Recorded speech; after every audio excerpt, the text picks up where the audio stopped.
तो बेसिकली आज अपन माइक्रोबायोलॉजी में इम्यूनोलॉजी का एक बहुत ही important 10 mark question immunity and its type की बात करेंगे। एक बात दिमाग में रखना है, 10 मार्क क्वेश्चन है। अगर ये 10 मार्क क्वेश्चन है तो आप दो टाइप अपन जानते हैं, एक्वायर्ड और इनेट, है ना। तो आप ऐसे बीच में लाइन खींच के एक पेज में उस क्वेश्चन को नहीं निपटा सकते, आपको प्रॉपरली फ्रेम अप करना पड़ेगा। क्योंकि अगर आप एक पेज में निपटाओगे तो 10 नंबर का मतलब समझ रहे हैं ना। तो आप प्रॉपरली इस आंसर को फ्रेम करें, ठीक है। बेसिकली अपन समझते हैं इम्यूनिटी क्या है। तो इम्यूनिटी एक लैटिन वर्ड इम्यूनिटास से डिराइव्ड हुआ है, जिसका मतलब होता है free from disease. Basically immunity वो रेजिस्टेंस है जो एक होस्ट ऑर्गेनिज्म के पास एक रेजिस्टेंस होती है अगेंस्ट माइक्रो ऑर्गेनिज्म या कोई भी फॉरेन सब्सटेंस। किसी भी फॉरेन सब्सटेंस और माइक्रो ऑर्गेनिज्म के अगेंस्ट हमारे पास एक रेजिस्टेंस होती है, बेसिकली वही हमारी इम्यूनिटी है।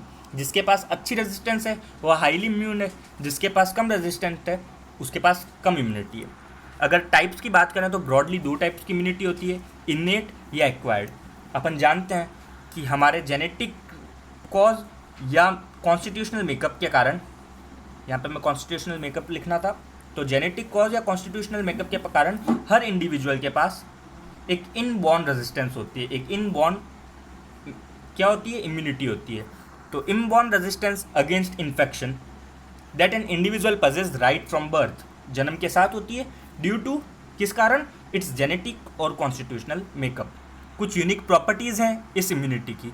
अगर अपन यूनिक प्रॉपर्टीज़ की बात करें तो ये immunity first line of defence है, ठीक है। बेसिकली ये immunity first line of defence है। कोई भी माइक्रो ऑर्गेनिज्म आएगा, भले वो माइक्रो ऑर्गेनिज्म पहली बार आया हो या सब्सिक्वेंट दूसरी बार आया हो, तीसरी बार आया हो, सबसे पहले हमारी इन्नेट इम्यूनिटी एक्ट करेगी। ये एक्ट करती है विद इन मिनट्स, ठीक है।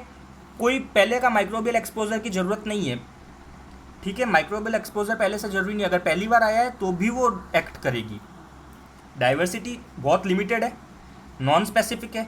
भाई कोई भी माइक्रो ऑर्गेनिज्म आया होगा, सेम ही सेल सेम ही तरह से बिहेव करते हैं। स्पेसिफिकली बात करें तो हमारे जो भी फेगोसाइट्स हैं वो फेगोसाइटोसिस करने की कोशिश करते हैं। जो भी माइक्रो ऑर्गेनिज्म आया है उसकी बहुत सारे होते हैं मीडिएटर्स, उनके अपन आगे डिस्कस करेंगे। पर बेसिकली ये सब चीज़ें हैं तो क्या है, बहुत लिमिटेड डाइवर्सिटी होती है, नॉन स्पेसिफिक होता है। Microbial exposure, pre microbial exposure की ज़रूरत नहीं है, basically with in minutes act करता है। और इसकी कोई मेमोरी नहीं है, क्योंकि मेमोरी सेल्स जो होते हैं वो इन्वॉल्व नहीं होते, मेमोरी सेल्स का इन्वॉल्वमेंट इसमें नहीं होता, तो किसी भी तरह की मेमोरी नहीं बनती। अगर मेमोरी नहीं बनी तो दूसरी बार भी आया हो माइक्रो ऑर्गेनिज्म तो भी ठीक उसी तरह का रेस्पॉन्स आएगा जैसे पहली बार में रेस्पॉन्स आया था, ठीक है। किसी भी तरह का बूस्टर इफेक्ट वगैरह देखने को नहीं मिलेगा।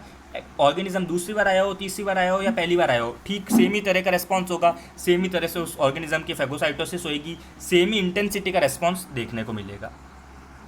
इसके बाद अगर अपन बात करें तो कुछ फैक्टर्स हैं जो इन्नेट इम्यूनिटी को अफेक्ट करते हैं, ठीक है। बेसिकली बड़ा क्वेश्चन, आपको ये सब बातें लिखनी है।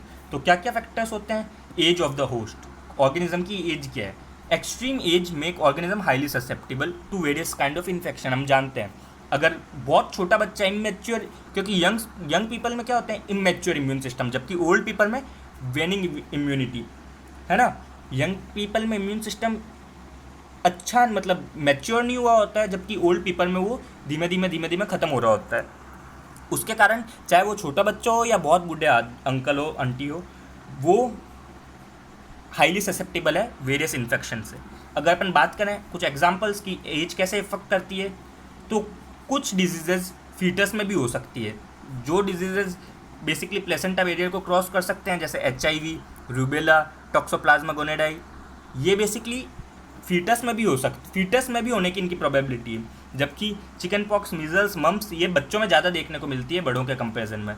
जबकि जो एडल्ट होते हैं उनमें यूरिनरी ट्रैक्ट इन्फेक्शन ज़्यादा देखने को मिलता है, जबकि वेरी ओल्ड पीपल में न्यूमोनिया ज़्यादा देखने को मिलता है, ठीक है। तो बेसिकली इस तरह से कि मतलब बात इतनी सी है कि आप एक बहुत सिंपल एग्जांपल लो, अपन सुनते भी है कि अगर चिकन पॉक्स बड़ी एज में होता है तो वो थोड़ी प्रॉब्लमेटिक बात है। क्यों? क्योंकि बेसिकली बच्चों में तो उसकी इम्यूनिटी फिर भी होती है।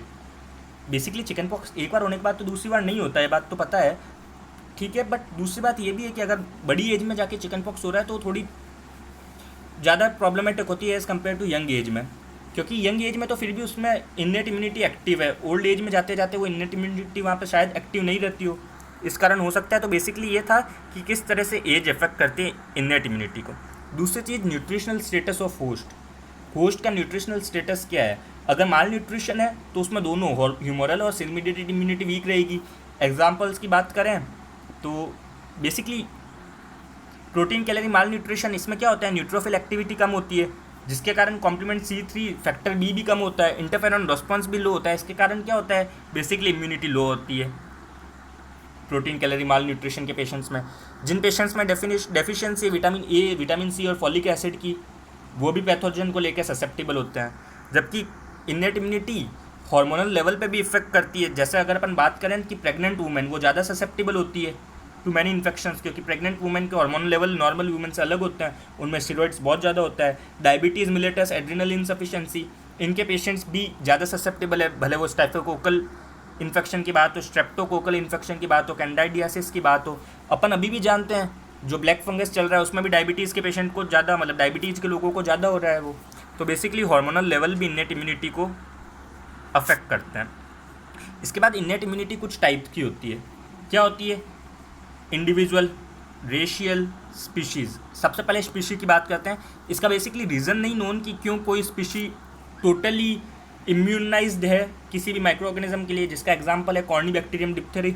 रैट्स में रेजिस्टेंस है, रैट्स में कॉर्निबैक्टीरियम डिप्थेरी की डिजीज़ नहीं हो सकती जबकि ह्यूमंस में हो सकती है।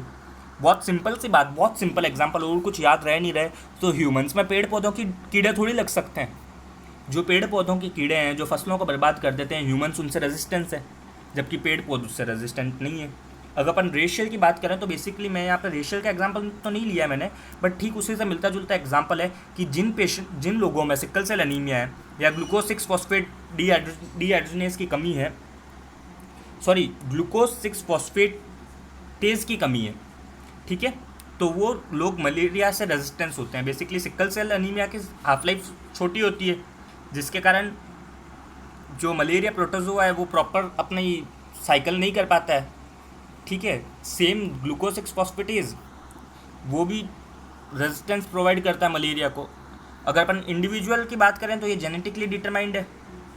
इसका एग्जांपल ये है कि मान लीजिए दो होमोजाइगस ट्विंस हैं, ठीक है, तो और उनमें से किसी एक को ट्यूबरक्लोसिस हो गया है तो बहुत ज़्यादा प्रोबेबिलिटी है कि दूसरे को भी ट्यूबरक्लोसिस होगा क्योंकि उनके जेनेटिक जीन्स लगभग सेम होते हैं। जबकि हेटेरोजाइगस ट्विंस की बात करें अगर अपन, तो उनमें अगर एक को ट्यूबरक्लोसिस हुआ है तो दूसरे को ट्यूबरक्लोसिस होने की प्रोबेबिलिटी कम होती है। मतलब ऐसा नहीं है कि जो पहले को हुआ है वही दूसरे को होगा, जबकि होमोजाइगस ट्विंस में ऐसा होता है। तो इससे अपन को पता पड़ता है कि हाँ कोई तरह की इंडिविजुअल इम्यूनिटी भी होती है।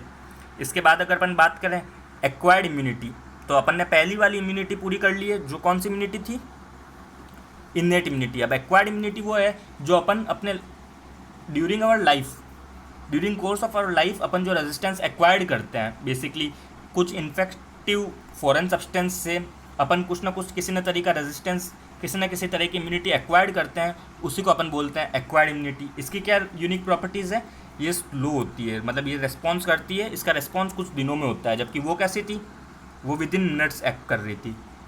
इसमें पहला प्रायर माइक्रोबियल एक्सपोजर की ज़रूरत होती है जबकि उसमें प्रायर माइक्रोबियल एक्सपोजर की ज़रूरत नहीं थी।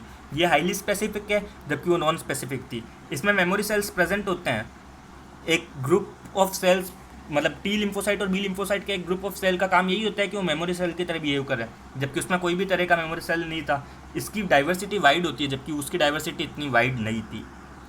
अगर अपन बात करें कि टाइप्स ऑफ एक्वायर्ड इम्यूनिटी, तो एक्वायर्ड इम्यूनिटी भी बेसिकली दो टाइप की होती है। या तो वो इम्यूनिटी और मतलब होस्ट के खुद के अंदर बन रही है, developed by individual towards antigenic stimulus, वो इम्यूनिटी खुद होस्ट के अंदर बन रही है। जबकि कुछ इम्यूनिटी वो होती है जो होस्ट के अंदर नहीं बन के पैसिवली ट्रांसफ़र की जाती है होस्ट को इन रेडीमेड फॉर्म, बाहर बनाई जाती है जबकि उसको पैसिवली अंदर डाला जाता है। तो ये होती है बेसिकली एक्टिव इम्यूनिटी और पैसिव इम्यूनिटी। अगर अपन एक्टिव इम्यूनिटी की बात करें तो होस्ट के अंदर बन रही है तो एक्टिव इन्वोल्यूशन होता है होस्ट का, ठीक है। और अगर होस्ट खुद इम्यूनो कॉम्प्रोमाइज्ड है तो उसके अंदर वो इम्यूनिटी नहीं बनेगी।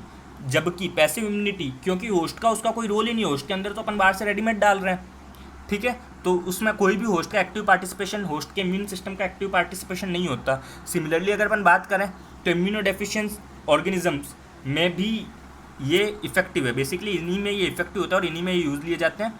या अपन को बहुत जल्दी कोई चाहिए हो इफेक्ट तो इसका यूज़ लिया जाता है, ठीक है। और अगर अपन बात करें तो ये डेवलप स्लोअर जबकि ये डेवलप्स फास्टर।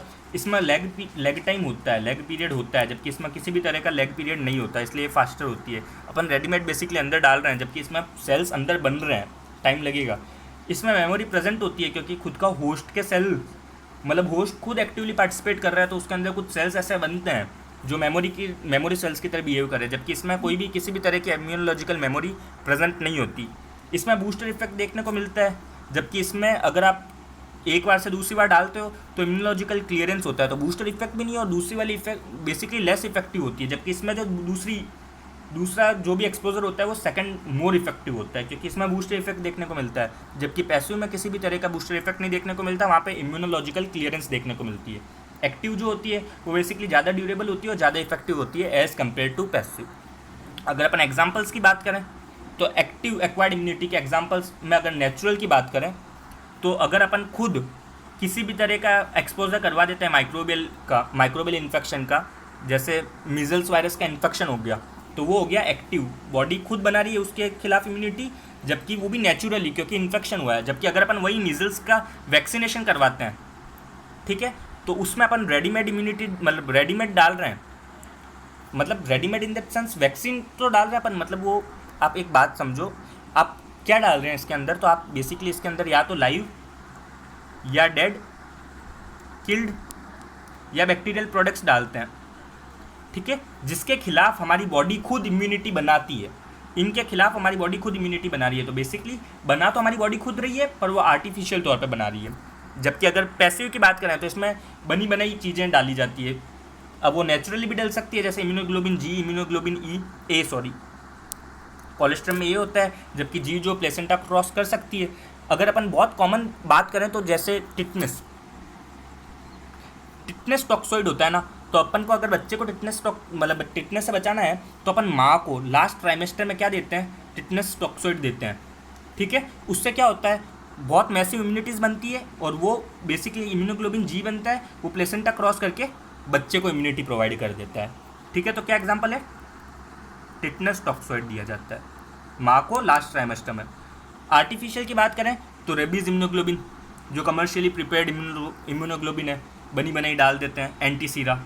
बेसिकली ये तो थे पैसिव इम्यूनिटी के एग्जांपल। कुछ और तरह की इम्यूनिटीज़ भी होती है जिनका आपको सिर्फ नाम लिखना है और एक एक दो लाइन समझा दो, ठीक है। अगर अपन बात करें तो लोकल या म्यूकोजल इम्यूनिटी, ये कौन सी इम्यूनिटी होती है, जो हमारी बेसिकली म्यूकोजल सरफेस पे होती है, ठीक है। एक्टिव हमारी कहाँ पे होती है, म्यूकोजल सरफेस पे, चाहे वो इंटेस्टाइनल सरफेस हो, रेस्पिरेटरी सरफेस हो या जेनेटो यूरिनल सरफेस हो।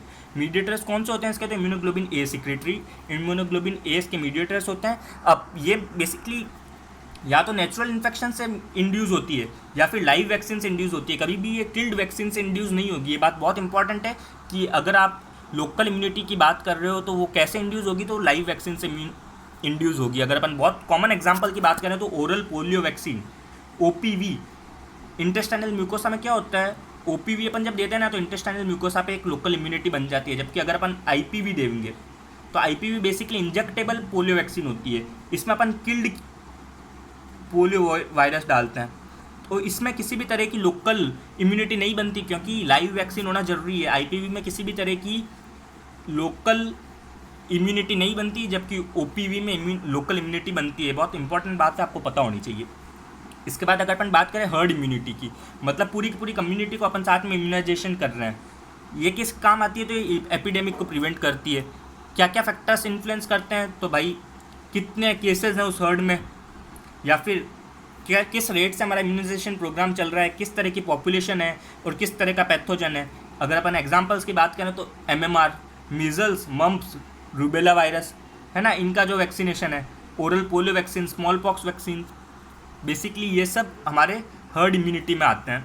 और अगर अपन अडॉप्टिव इम्यूनिटी की बात करें तो इसमें अपन क्या करते हैं, इसमें अपन ट्रांसफ़र फैक्टर का इंजेक्शन देते हैं, ठीक है। Immunological competent immunologically competent T lymphocytes होते हैं, इसका इंजेक्शन दिया जाता है, जिनको अपन ट्रांसफ़र फैक्टर बोलते हैं। ये basically cell mediated immune response है। लेप्रोमेटस लेप्रोसी, इसमें क्या होता है, सेल मीडिएटेड इम्यून रिस्पॉन्स कमज़ोर हो जाता है तो उसके ट्रीटमेंट के लिए इसका यूज़ लिया जाता है। बेसिकली इसमें अपन ने बहुत कुछ पढ़ लिया। एक छोटी सी और वीडियो बना दूंगा मैं, जिसमें अपन अगर बोलें कि क्या कंपोनेंट्स होते हैं दोनों इम्यूनिटी के, एक्टिव और एक्वायर्ड, इनके क्या क्या कंपोनेंट्स होते हैं उसके ऊपर एक छोटी सी वीडियो बन जाएगी। बाकी अगर अपन ये भी लिखते हैं तो भी ये मच मोर देन इनफ है। और छोटी सी वीडियो हार्डली 5 मिनट की एक और होगी, अगर उसको भी आप ऐड करते हो आंसर में तो सोने पे सुहागा। इसी के साथ अपना इम्यूनिटी एंड इट्स टाइप का एक बहुत इंपॉर्टेंट क्वेश्चन था। इसमें कुछ ज़्यादा समझाने का था ही नहीं, बेसिकली नोट्स प्रोवाइड करने ही थे इस लेक्चर का मेन मोटिव। इसी के साथ thank you. This was Jayant Sharma from GMC Barmer. Thank you.